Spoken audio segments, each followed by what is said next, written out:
And now for the main attraction, the lease itself. Remove the lease from your packet and follow along. The first paragraph names each of the parties to this lease and states whether or not the owner of the property is a licensed real estate agent. Please make sure we have correctly spelled everyone's name that will live in the home with you. This lease will begin and end on the dates listed in the rent and term paragraph. The monthly rent rate is listed and due in advance on the first day of each and every month without exception.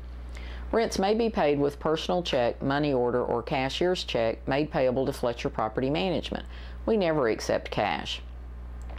For your convenience, we have provided you with 6 mailing labels. Please note that checks are not accepted after the 5th of the month. Any rents received after the 5th will be charged late fees in the amount of $5 per day retroactive to the first day of the month. So a payment received on the 6th would incur $30 in late fees, while a payment received on the 10th would incur a $50 late fee. Delays due to postal delivery or holidays are not exempt. While your payment today is required in certified funds, we are more than happy to accept personal checks from you in the future. Should you ever bounce a check, we will of course no longer accept checks. We will charge you a $25 "you wrote me a bad check" fee, and the real kicker is you're also late on your rent. Payments received from you or on your behalf will first be applied to any balances already due. Please don't let this cause you to be late on your rent. While we never enjoy it, we are required to begin eviction proceedings if you have not paid your rent in full by the 5th of the month. We will serve you with a 10-day notice to vacate on the 6th. Rest assured, we do not want you to move, only to pay the rent as agreed. However, if you do neither pay the rent nor move, then we will proceed to have a warrant issued for your arrest, get it served, and end up in front of the judge, who will tell you that you have to move, you now have court costs to pay, a criminal record, and you still owe us money.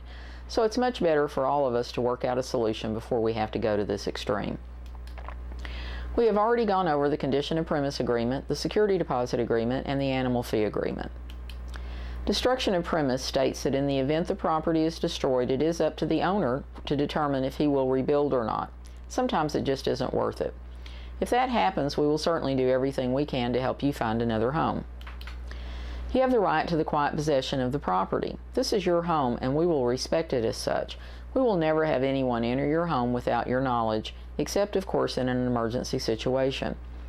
You are not the only person on the block, and so you must be a good neighbor to your neighbors, and we hope they in turn will be a good neighbor to you.